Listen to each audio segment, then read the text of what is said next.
So my childhood was magical. It was absolutely beautiful and idyllic.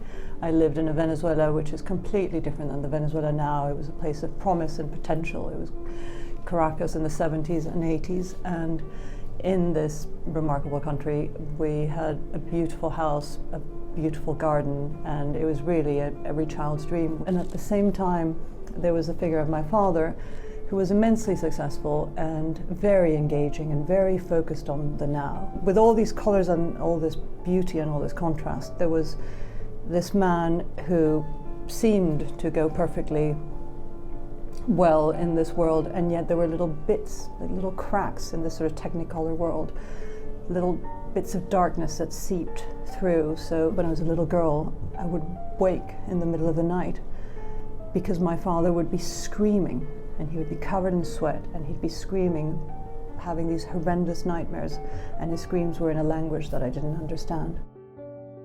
For me, the mystery of my father really started when I was about 8 or 9 years old.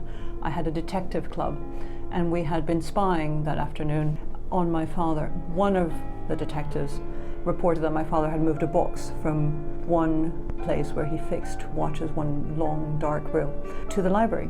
And that afternoon I waited for everyone to go, and I went and I found that box. And when I opened it, it just had papers. There was an old passport, and then all of a sudden I realized that one of the papers was a pink card, and it had a photograph. It was my father as a very young man, and it was dated Berlin 1943, and it had a stamp of Hitler. The line where it said name, it had someone else's name. Just was the most jarring moment. It was terrifying, and I think that's when I realized that there was a whole side to my father that I knew nothing about.